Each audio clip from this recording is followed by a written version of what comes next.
Hi, everybody. This week, we're talking about Nirvana, the band, the show, the movie, Iron Lung, The Strangers Chapter 3, and Whistle. And in the second half, we talk about comedy versus horror and why people love them.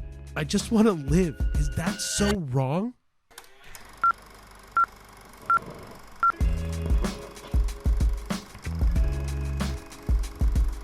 Hello, everyone. Hey, everybody. And welcome to another episode of The A-List Admission. Welcome, welcome, welcome. If you're new, I'm Cheyenne. I'm Ricardo. And we're just a Canadian couple who do movie reviews just for fun and just like casual viewing. No fluff, no cinematography, lighting crap. We just kind of see movies and let you know what we think. Yeah. And this week, there's not really a whole lot of new personal news, so we're going to go right into our movie news. I couldn't think of anything at all. I mean, we did get snow still, and the groundhog did see its shadow. So 6 more weeks of winter. Yeah, but I don't trust this stupid groundhog. No, but I will say we are getting snow the rest of this week. So Yeah, but that's 1 extra week compared to the 6 weeks that it ranges. I don't understand how... I don't know how it works. I also think it's malarkey, but it is accurate. I don't think it ever is accurate. So that's okay. Good superstition. All right. So to our movie news. This one is brought to us by Complex Pop on Instagram and on Twitter. Sherlock Holmes 3 is reportedly back in development with Robert Downey Jr. returning as Sherlock Holmes. Mm-hmm. And then if you don't remember, the last one came out in 2011, so it's been a long time since we saw a Sherlock Holmes movie. I don't know if there's a need for a third one. Personally, the second one I didn't like that much. I didn't see the second one. So. Yeah, so if that is any proof of concept, I wanted to. I just never got around to it. I think the first one was great. The second one was not great, and then I don't imagine this third one's going to be any good. Once you see the TV show with Benedict Cumberbatch, the movies just don't hit the same. I completely agree. Yeah. Next is from Film Seal. Steven Spielberg has won his first ever Grammy, and he is officially an EGOT status celebrity. He won the Grammy for Best Music Film because he was a producer on the documentary Music by John Williams. So he already has a lot of Oscars, Emmys, and he even has a Tony. So he has finally reached EGOT status, which is really cool. Congratulations to him. Yeah, personally, it's not surprising. If anything, it's surprising that he's not gotten EGOT sooner. Well, I guess he hasn't been a producer on a music thing. So yeah, but to me, it's just surprising that he hasn't attached himself to some sort of music album or musical story or like audiobook of some kind. Do you know what I mean? Like, because I know audiobooks can win Grammys, podcasts can win Grammys, stuff like that. So I'm surprised. Yeah, they've definitely opened it up a lot quicker. Right. So I'm surprised that like even like a comedy album, he hasn't even attached himself. I'm surprised that he's never won a Grammy before. Or even with like E.T. If he was a producer on that, he would have easily gotten it. Yeah, but then that's the same thing with the Tony. He only won 1 Tony, and I'm surprised he hasn't attached himself to more stage plays. I guess so. Yeah. I mean, he may get another one if Back to the Future, the musical, does any good. I don't know if he's attached to that. I have no idea. Yeah, I don't think he was attached to the original. Original what? Back to the Future. I was sure he was a producer on it. No, I'm pretty sure it's just Robert Zemeckis and Alan Silvestri's the music guy. Oh, yeah, true. Yeah. Okay, whatever. And the next bit of movie news is that Puss in Boots 3 is also reportedly in the works, but this time at DreamWorks. This was also brought to us by Film Buzzer, who got Daniel RPK to be the insider for. It's in the works. Antonio Banderas is going to do, obviously, Puss in Boots like he always does. And based on how, was it Last Wish was the last one called? I think so. Yeah, the second Puss in Boots one. I loved the second one. That was a really good movie. So if they follow the same vein, I think this is going to be phenomenal. I'm really excited for this. I hope so, yeah, because it was really, really good. Like, even the first Puss in Boots movie was okay, and the second one beats it by a mile. And the last piece is from Screen Thrill that A24 has acquired the rights to the Texas Chainsaw Massacre. So they're going to make a TV series first. Glenn Powell is the executive producer, actually, and the director of The Long Walk will be the director of the TV show. And then there's also early development in a movie. It's official that A24 is now Leatherface in their roster. I don't know how I feel about this. If they can make it better, I'd appreciate it. Yeah, because I didn't really like the first one because those movies in like the 70s and 80s are a little lackluster, boring to me. But the new one, I mean, it wasn't that great either, but it was a little more entertaining to me. I haven't seen the new one, but like the original was boring as anything to me. Like Halloween or not. I almost said Five Nights at Freddy's. What's the other one? Friday the 13th. They're way more entertaining than the Texas Chainsaw Massacre, the original one. Like that one to me is just so happenstance of a horror movie. Yeah. Anyway, we're gonna go right into our movie reviews. Yeah. So the first movie we're gonna review is Iron Lung, but we also watched. Yeah, we watched The Strangers Chapter 3. We also watched the Whistle. And then the last one we watched, which was technically the first we saw in this list, was Nirvana, the band, the show, the movie, which is part of a Monday surprise premiere, which we'll get into when we review it. Yeah. So first we'll go right into Iron Lung, which came out for Canadians January 30th of 2026. Yeah, so we saw this a week after its release, but I mean, it's getting so much news. We were like, yeah, we're going to have to see it. But the director is Mark Fishbach, which is Markiplier. He is also the writer, producer, and lead actor in this movie. The rating is R for horror and intense thematic content, and the runtime is 2 hours and 5 minutes. Your main cast, like I said, Mark Fishbach, Markiplier, Caroline Kaplan, Troy Baker, Elsie Lovelock, Elle Lamont, Mick Lauer, and Isaac McKee. And your spoiler-free synopsis is as follows. In a chilling post-apocalyptic future after an event called the Quiet Rapture causes all known stars and habitable planets to vanish, humanity struggles to survive. A convict is sent on a perilous mission to explore a bloody ocean discovered on a desolate moon aboard a tiny sealed submarine nicknamed the Iron Lung. As he traverses the crimson depths with limited visibility and communication, the mission becomes a tense psychological battle against isolation, unknown horrors beneath the surface, and the desperate hope of freedom and answers. Now, what did you think of Iron Lung? Okay, so I didn't like it because I like Markiplier. I think it's phenomenal and amazing that he's getting so much notoriety and praise on his movie that he first directorial debut, literally wrote it, produced it, all the things. I didn't like it. I thought it was pretty boring. We both nodded off here and there too.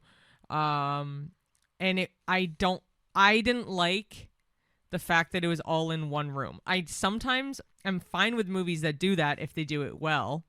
I just thought this was a little boring. But I also don't know the background of the game Iron Lung, which sometimes doesn't matter. Like Silent Hill, I have not played the game. For that, I didn't need to play the game to get it. This, I must need to play it or know the game to get it.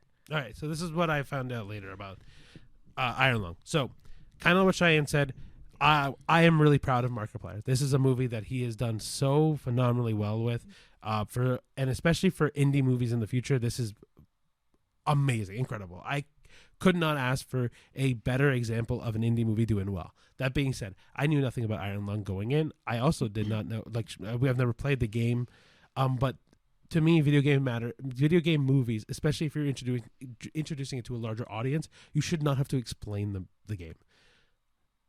This movie, if you have no idea what this story is about, and you missed the first 5 minutes of this movie, you're essentially fucked. You have no idea what's happening. You have no idea what the concept is. You have no idea what the point of this movie is. Nothing. Me and Cheyenne did not miss the first 5 minutes, but we must have missed something in the little narration at the beginning, and then immediately we're fucked for the entire movie. Like, I didn't know it was a full bloody ocean. Like, I didn't know the ocean was blood, like on a moon. Like, I definitely didn't. I must have missed something. So this is what had to happen for me to understand this movie, and then now looking back at it, have a understanding of the entire movie. I had read the entire plot of this movie on Wikipedia after we watched it, because I did not understand a single scene of this movie. But I should not have to do that to understand a movie.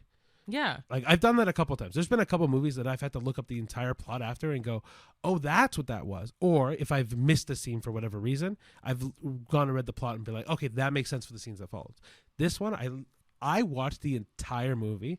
Sure, maybe I fell asleep for like 5 minutes of something. So same as Cheyenne. Like, honestly, I would not even say we fell asleep really. No, the theater was really hot. It was really hot, but that's irrelevant. No, that makes us sleepy. No, but I'm saying for the quality of the movie. I don't like indie movies, so anyway.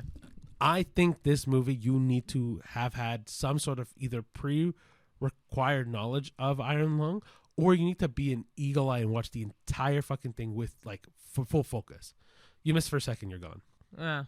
And again, I'm really proud of Markiplier. From what the last statistic was that I know, was that he made $21 million off of a $3 million budget, which is phenomenal, especially for an indie movie. It's number one in America, I think, right now. They just ripped them off the box office, and I don't know why. What do you mean? So their box office is not listed at all anymore. Whose box office? For this movie. So like, you know. Oh, I just saw him post a video that he's number one in America.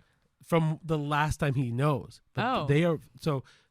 If for those that don't know, anytime there's a movie that comes out, there's a box office. Like you can keep track of the box office, right? That's how we know Avatar made over $1.4 billion, right?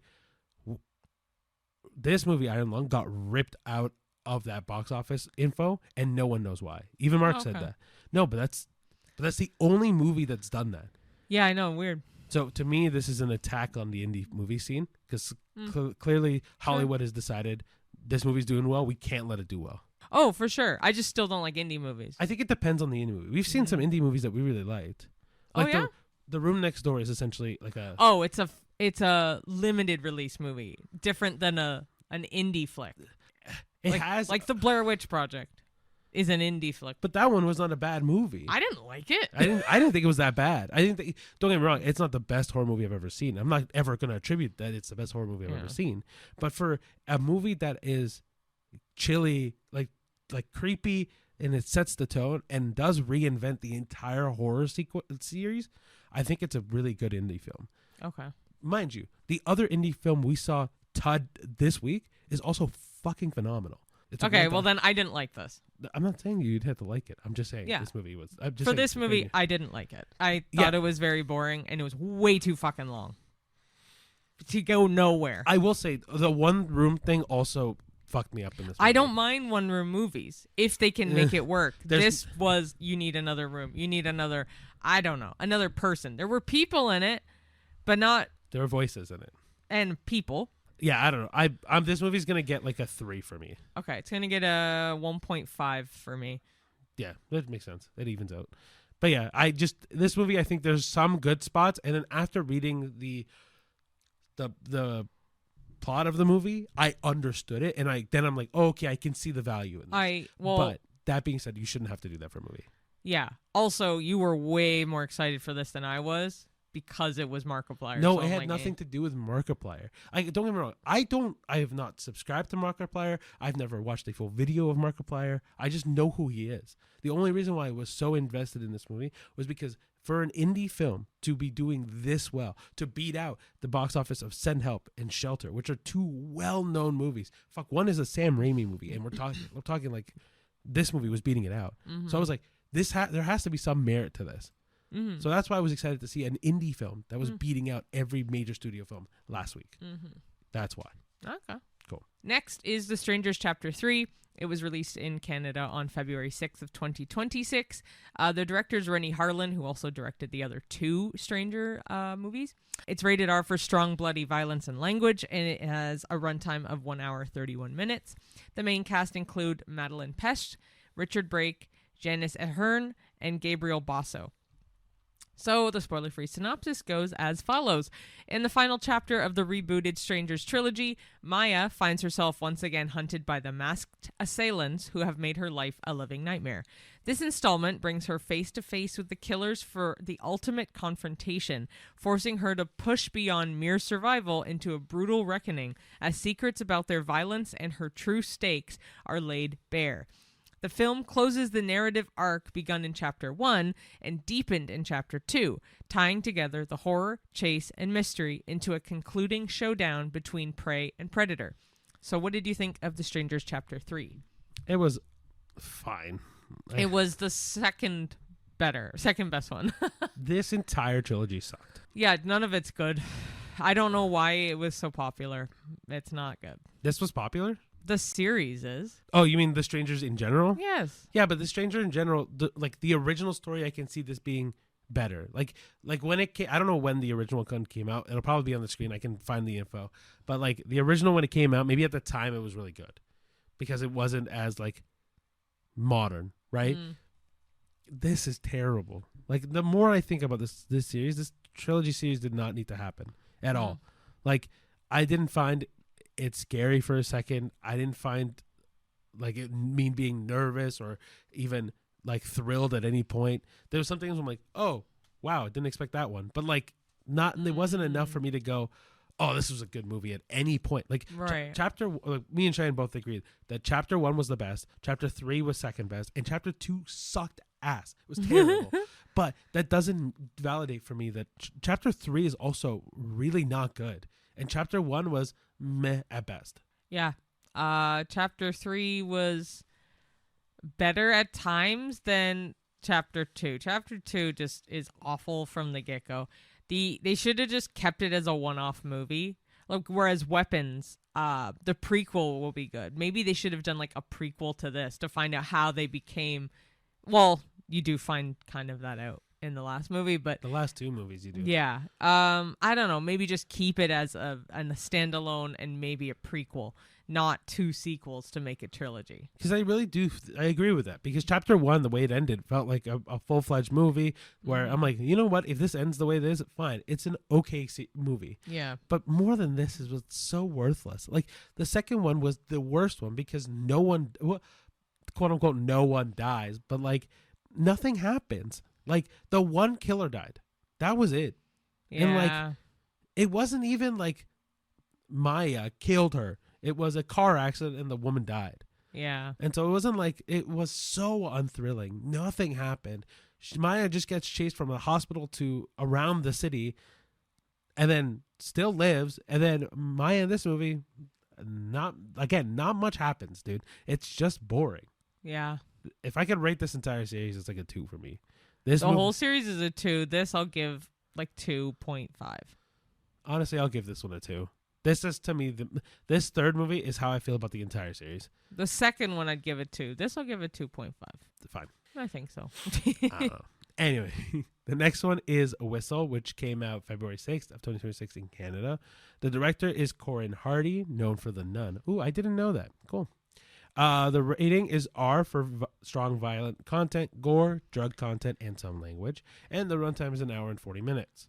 Now, there's going to be a lot of people in this cast, so bear with me. The main cast is Daphne Keane, Sophie Nélisse, Sky Yang, Jaleel Swaby, Ali Scovey, Percy Hines White, Stephen Callan, Michelle Fairley, and Nick Frost. The spoiler-free synopsis is as follows. A misfit group of high school students stumble upon an ancient Aztec death whistle hidden in their school. When someone blows the eerie whistle, the terrifying sound unknowingly summons their future deaths to hunt them down, turning what was meant to be a dare into a deadly curse. As friends begin to fall victim to the curse's horrific effects, the surviving teens investigate the artifact's history in a desperate attempt to stop the unstoppable sequence of events they've unleashed. Now, what did you think of Whistle? Again, it was just okay. Yeah, it was just okay. I was looking forward to seeing 2 horror movies. I knew I wouldn't like Strangers, and this one I was like, meh, I probably won't like it either. And I didn't really like it. There was only one of the 4 movies that we saw this week that I enjoyed. The rest were all subpar. This was the best movie that came out this week. Oh, like yeah, quote unquote. Yeah. Look, The Whistle was all right. To me, this is way better than The Strangers in general. Oh, it's better than The Strangers in general. But I agree with Cheyenne, it's not great. No, some scenes are interesting. Like the concept of it is interesting enough with an Aztec death whistle. But it could have been so much darker, scarier. Like it's just very not typecasted. Like the script is something I could have ripped off from another horror movie like this, you know. It's funny you say that. I was just thinking this just reminds me of the Final Destination series because death comes for them. They also, you know what I mean? Like there's. Well, they definitely have it open to make a second one. I hope they don't. I don't think it would make sense to do a second one based on what the ending is. Then you don't remember the ending. I know exactly what the ending is. Okay. But it's the same problem that Smile 2 now has. True.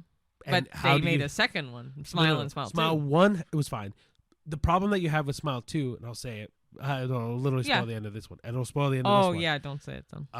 The problem with Smile 2, though, is how do you keep that thing going? I get it. And say everything, right? You know what I mean? The Smile series is one of my favorites. And I do think they'll make a third one because it's so popular. This isn't popular enough money-wise to continue the story. If they make the money, there's enough to make a story. That's the point. In general, yeah. But even if the movie's bad, that's what's going to happen.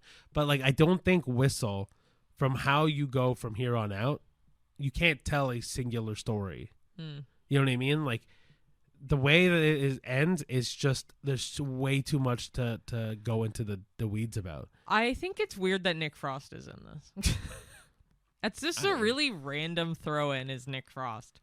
I think it's just the start of him coming back strong in the film industry. Because this is not a strong entrance. No, but like Nick Frost hasn't done a whole lot in terms of acting recently. Sure. Right? And then this paired with what is to come in Harry Potter, I think is a good, like, this was a movie he could throw in right before going into Harry Potter. You know what I mean? Yeah. But yeah, this movie to me, to be maybe a little bit nicer, I'll say like a 3.5. It's a 2.5 again. All the three movies sucked except the last one. Yeah, but I do think that the Whistle was better than both Iron Lung and Yeah, it was, but still 2.5. But then why would you list it the same? Okay, 3. Better? I'm just saying, if you're gonna say it's better but make it the same rating. Because at the end of the day, do I recommend them? No. No, but that doesn't mean that they should get the same rating even though you think it's better. Oh, okay, I'll do 2.6. We've never done that. Actually, no, we did way back when. I used to do like a 9.52. Like I did that. That was exhausting. But it's like Price is Right. It will be 0.1 more because it's not. Whatever. Anyway. Okay, the last movie we're reviewing is the first movie we saw in the list of films we just did. This one technically doesn't come out until February 13th, but Cineplex has been doing every couple weeks-ish Monday surprise premieres. So on February 2nd, they revealed the surprise movie. So you pay a little bit of a cheaper price to go see a movie on a Monday night, and you don't know what the movie is. There are a few trailers beforehand, which kind of gave us hints as to what it could be because it's the production company that the movie that you're going to see is. It's their trailers. So anyway, we saw Nirvana, the band, the show, the movie. Low-key, I was not really looking forward to this. I was super excited. Because it was a Canadian movie. I was so excited once I saw the CN Tower in it, dude. As dumb as that sounds. He would be because it had to do with the Rogers Center. It had nothing to do with the Rogers Center. I thought it was so cool that they were going to... Anyway, we're going to be talking about Nirvana, the band, the show, the movie. The director is Matt Johnson. It's rated R for language and brief violence, and it has a runtime of 1 hour and 39 minutes. The main cast include Matt Johnson, Jay McCarroll, Jared Robb, Ben Petrie, and Ethan Eng. The spoiler-free synopsis goes as follows. Based on the cult Canadian mockumentary TV series Nirvana, the band, the show, lifelong friends and perpetual underachievers Matt and Jay try yet again to book a gig at Toronto's legendary Rivoli, despite having never written or performed a real song. When their latest elaborate scheme goes hilariously wrong, they accidentally trigger a time travel adventure that strands them in the year 2008, forcing them to navigate absurd situations, unexpected encounters, and their own friendship as they scramble to find a way back to the present while chasing their dream. So what did you think of Nirvana, the band, the show, the movie? Best movie of the year. It's a little early still, but... Okay, from now, after having watched Whistle, The Strangers, Chapter 3, Iron Lung, and then everything prior to that, fucking unbelievable. This movie was amazing. Easily the best movie of the year from here on out. I don't know. I really liked it. It was a very breath of fresh air kind of movie. I was super excited about this movie beforehand. I was telling Cheyenne had a very limited view of this movie before we watched it. Low expectations, not so much limited, but low. She thought it was going to suck because it was a Canadian film. Well, I was more looking forward to, ironically, the same production company did Whistle. Which is why I was going to say it's not. I just realized this is technically not an indie film then, because it's has a major production company behind it. So indie films do suck. Not all indie films suck. It's just anyway. This is a purely Canadian movie, is what I was going to say. And I don't usually like Canadian movies / Canadian humor, except The Red Green Show. That's The Red Green Show is the most Canadian humor that you can Corner find. Gas is more Canadian. I disagree. Red Green is pretty damn old Canadian humor. Well, I loved this movie. I was very pleasantly surprised because once I saw what it was, I'm like, okay. I'm like, well, we'll watch it. I'm like, it's fine. I was hesitant to stay when the thing first came on. I forced Cheyenne to stay. But it was, I agree. Probably the best movie. It was the best movie so far this year.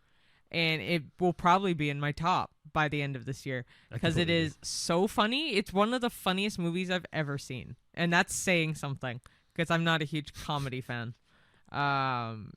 So it's funny. And it's a little like mildly relatable because we recognize some of the areas because being in the GTA, it's like, oh my gosh, the CN Tower, the SkyDome, because it's also known as the SkyDome. All of these like side streets, the subway tracks, not the subway tracks, TTC the track. TTC. It's so funny. Good. I left so happy. Stage. The audience in the theater too. There was a trio sitting in front of us, and they actually made the movie so much better for me because they're laughing. It made me laugh too because they had really good laughs. Like it's just a really good laugh. It's heartwarming. It's enjoyable. I would watch it 10 times over easily. Yeah, this movie, when it comes to movies that are mockumentaries, when it comes to movies that are just comedy movies, this to me has been the best mockumentary comedy movie I've ever seen. Well, we've also never seen the show or the web series because it's both. So yeah, when it came to this movie, from just bare bones watching the trailers and stuff like that, when I saw it was called Nirvana, the band, the show, the movie, I was like, did I miss something? Why is there so many qualifiers between Nirvana, whatever? It's also spelled with 2 N's, but the original web series isn't. And I wonder if they got some sort of copyright thing because there's technically a music thing, and it's right. Nirvana, the band, I think it conflicts with the actual band. But anyway, so we never watched the show. I've never heard of Nirvana, the band, so I was so confused when I saw the trailers, but because this is in the trailer, the idea of skydiving off the CN Tower into the SkyDome, I was like, there's got to be a fucking lane for this that survives. It's so funny. When I tell you, and that because it's not a spoiler, it's literally in the trailer, that entire sequence of them going to the CN Tower to skydive off is unbelievably funny. And it's such a good way to start this entire show movie because the best part is like that's so funny and it's only the tip of the iceberg. And it's such a funny Back to the Future knockoff, and really randomly is. 2008 too. Like it's just like it was, and it's so funny to see the difference between 2008 and now. But and I think the other thing is that it's not like for me and Cheyenne, it's the era we grew up in. Like Cheyenne was obviously older than me, but like it was I remember it's the era I was 10 by 10, 11. I was 14. So teenager, preteen, like that was the era we had a consciousness growing in. And so the fact that we can go, oh shit, that was 2008 is crazy. Like my youngest brother was born in 2008. So the fact that it was like, oh wow, this is when my youngest brother was born is weird to go like, wow, they were just back there. No, you're right because it's just everything about this is so funny. Being like 2008, that's crazy to think that so many things happen, at least for you with your brother and like just in general. It's great. It is very Canadian comedy, but I actually really appreciated it. And I'm going to rate this a 9.5. Easy money. I told Cheyenne I might rate this a 10. I'm going to stay at 9.5 as well, but there was a conversation in my head for a long time. You could always do 9.8. I'm not doing that. Okay. It's not 0.5s or bust. 9.5 for me. I will say 9.5 but I will be. It's gonna be a hell bent to see if anything's gonna be a 10 this year. Yeah. I know Doomsday is gonna do well. I know. Did I say Doomsday, not Doomsday? Because I've been saying Doomsday a lot recently. You said Doomsday. Yeah. Well, Dune, The Odyssey, all those movies are gonna do really well. I truly don't think I'll have a more enjoyable experience than this movie. So out of the 4 movies, I think we both definitely recommend you see Nirvana, but it is not out currently. It will be out February 13th, so keep an eye out at the theater for that. Yeah, so when this release, it'll be the Tuesday prior. So just think of this as a nice little boost going into the Valentine's Day weekend. I really recommend it. I honestly, I know, was it Crime 101's coming out next week? What's the other one? Wuthering Heights. That's the big one. It's Valentine's Day. Well, and then GOAT is also coming out for the families. Yeah. But because Family Day is also coming. So. Yeah, but I don't think that's only a Canadian thing. That's not a U.S. thing. No, I know. Yeah, so I don't think they released it knowing it's going to be Family Day. No, of course not. No. They're releasing it because it's going to be a Valentine's Day weekend, and when families are not going to go want to see Wuthering Heights. Mm-hmm. Like, your 5-year-old does not give a shit about Wuthering Heights. I don't give a shit about it, but here we are.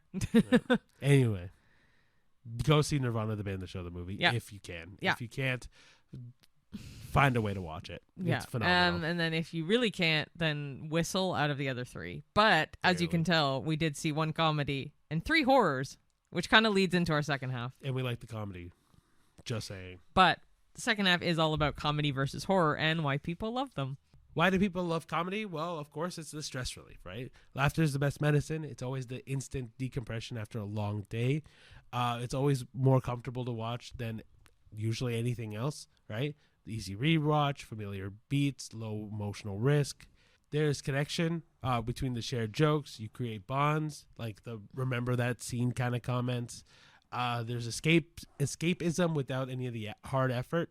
You don't have to believe that you're in a new world, like in an Inception or an Avatar, where you're thrusted with all this lore. You can just sit back and fall in love with the jokes and the emotional connection on that. Obviously, with any good joke, you're focused on the timing, so it hits hard when things feel heavy and chaotic, and it's always relatable, right? Comedy often reflects the everyday awkwardness, the busyness, the relationships, everything.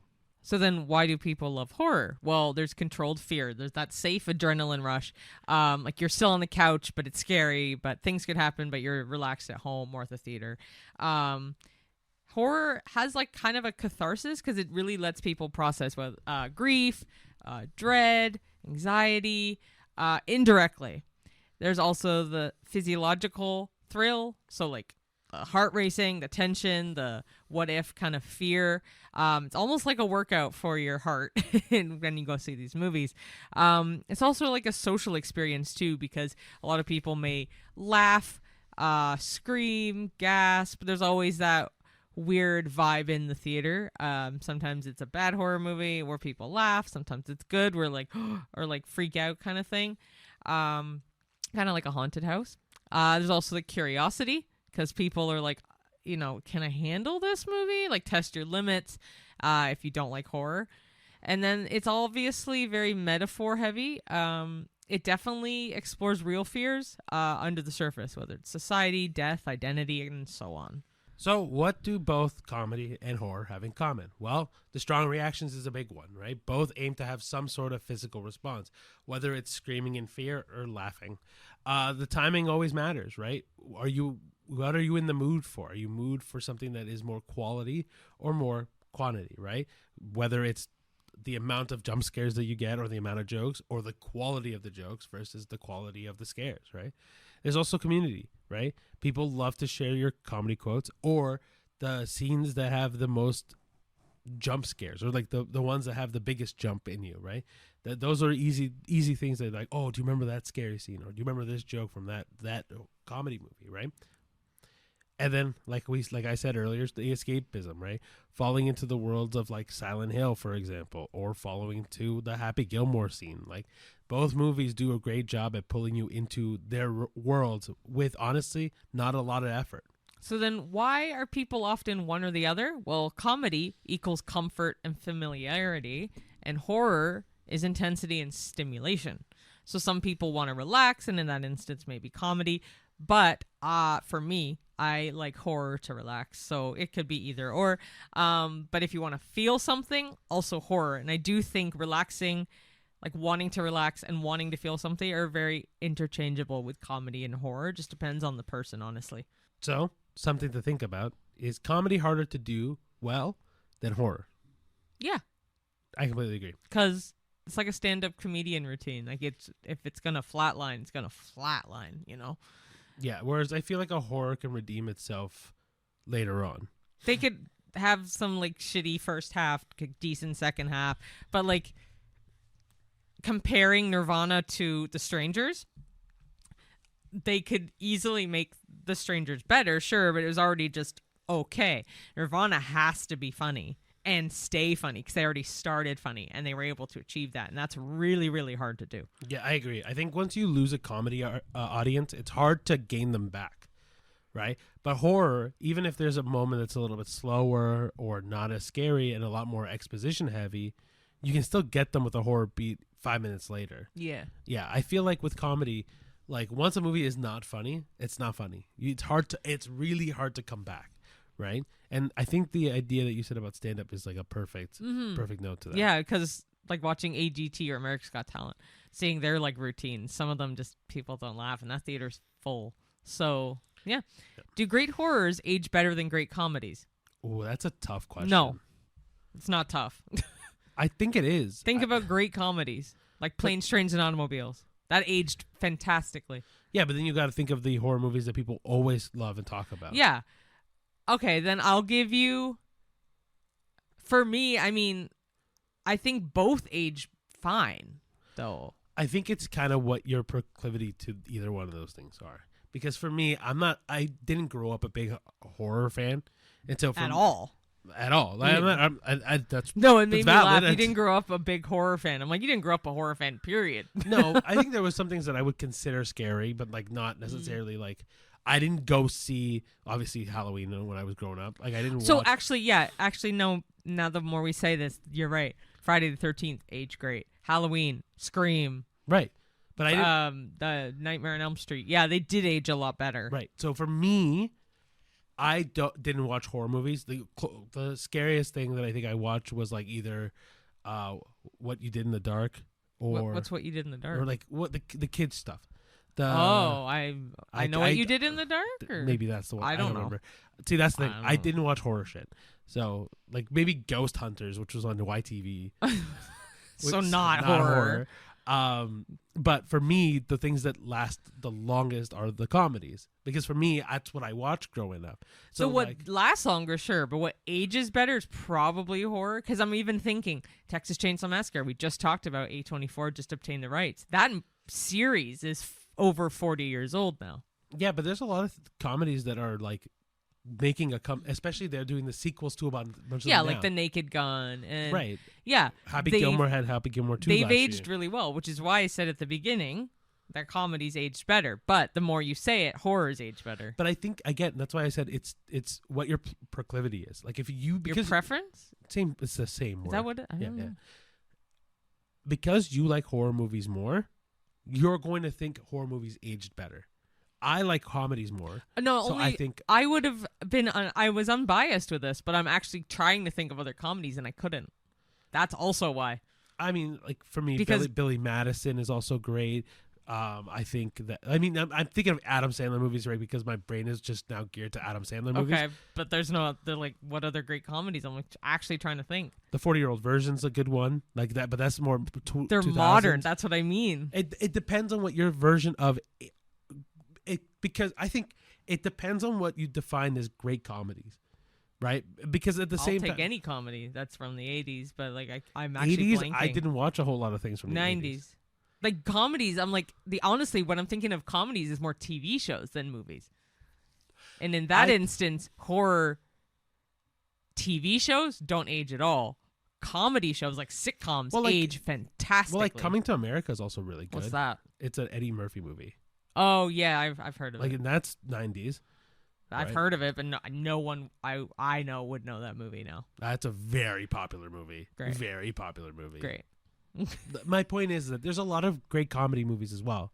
Where I don't know which one ages better. I Sure. think it's truly what you lean towards. Like if Sure. you're more of a horror person, you're obviously going to think horror movies age better. I'm more of a comedy person, so I honestly do think, and it's harder for a great comedy to last.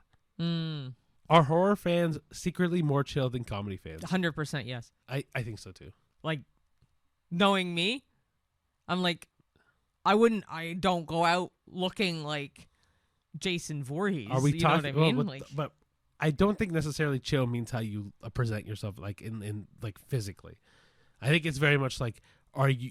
I think the answer is yes, because of like true crime shows and stuff. People who watch those just seem more chill. Maybe because they don't have to, like, those thoughts are externalized. Do you know what I mean? I think it's a lot harder to do a comedy thing, right? And so comedy fans are typically more skeptical and are more nitpicky on what they find is funny, Okay. right? Like you can talk about, let's talk about hecklers, right? In a comedy show, there's hecklers in everything. Sure. And whereas a horror movie, I don't know many people that have been like, oh, I'm not boycotting this horror movie. Yeah. You know what I mean? Like I feel like comedy, because it's so subjective, is a harder sell. So I do think that's why there's chiller horror movie fans, because it's not subjective what's scary. Like, there's the normal beats of what people find scary. Okay. Love it. So last and final is a Did We Know? There's only 4 because I found one fact per movie that we reviewed. Cool. I'm also going to add a bonus one for Iron Lung afterward. But you want to do the first one? Sure. So Nirvana, the band, the show, the movie. The filmmakers use an intentionally tiny, low-profile crew so they can shoot in real public spaces and capture genuine, unplanned reactions without drawing attention. Did we know? No, but it doesn't surprise me. Yeah, I read that there's a lot of scenes. Obviously, they did not tell anyone around that they were filming a movie. It was brilliant that way. So, but it shows like it's really. It's funny. the scene from Elf to me that like Yeah, is brilliant, yeah. right? Just like, as a movie. Yeah, I think there's no other way to do that properly. Iron Lung. The submarine set was built physically smaller than comfortable, so the actors' claustrophobia on screen is coming from real spatial restriction, not performance tricks. Did we know? No, I mean, it does look very tiny, but I thought it was more of a budget thing. Mind you, he still has $3 million to blow for it, so he could have, I don't know. But remember, $3 million goes for paying the crew, the cast, the camera, all that stuff, right? And a PS as well. This movie has the most fake blood ever used for a movie. It was like, I think 50,000 gallons Somewhere of blood that they used in this movie. Now I get why, but that's another little bonus, which we both knew. It's The Strangers, Chapter 3. The intruders are directed to move slowly and with restraint, avoiding slasher theatrics, making their calm presence more unsettling than aggressive action. Did we know? No. Like, I didn't know they were directed to do that, no. No, but it wasn't scarier. No. It didn't say that. It said it was more unsettling. That's the point, though. It's a horror unsettling movie. Is like uneasy, not scary. Yeah, it's supposed to make you go be scared of them. That's the point. I like the masks. Eh. Like, they're just weird. Just meh. But, like, did we know? No, but it also wasn't effective. And whistle is the last one. So the whistle sound was custom designed from scratch, with multiple versions tested until they found one that felt disturbing without becoming distracting. Did we know? No. But I also did read another fact that apparently they minimized the sound in this movie, which is horseshit, because they did not. There's not one scene I can think of where they silent. They did silence. There was no silence. But I did read another fact. I'm like, that's really bullshit? This didn't happen. Anyway, I think the whistle was interesting, for sure. I mean, death whistles always look gorgeous, I think. But I think they did go out searching for an actual whistle to use. It looks amazing. Like, they did a good job. But did we know? No. The death whistle in the second Puss in Boots movie is way better.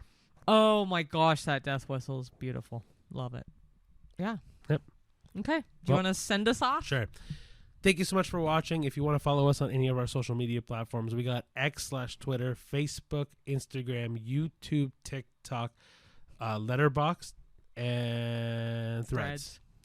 Any of the podcast episodes is going to be on Spotify or on YouTube for video, or YouTube, Spotify, Apple Podcasts, iHeartRadio, Amazon Music, you name it, wherever you listen to your podcasts.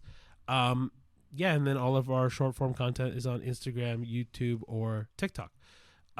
These are all just our opinions, so if you have any reaction, whether positive or negative, let us know in the comments below. Let us know in the TikToks, Reels, or Shorts below. Please rate us. Let us know what you think of the show, and share it with your friends. Remember, if you want to keep notified that we've uploaded a video, it's the notification bell. It's being subscribed, all that stuff. Just thanks for listening, commenting, subscribing. Please tell anyone you know about the podcast if they're into listening to podcasts. It'd be great. We are trying to get this up and running. It's a labor of love. We do enjoy it, but we would love to enjoy it even more doing it all the time, because work schedules kind of change things around, and movies all day, every day. But if some of the movies are pushed back a week or changed, depending, it is really due to our main line of work, which is our jobs. But yeah, thanks everyone. Yeah, thank you so much for watching, and we'll see you at the movies. See you there. Bye. Bye.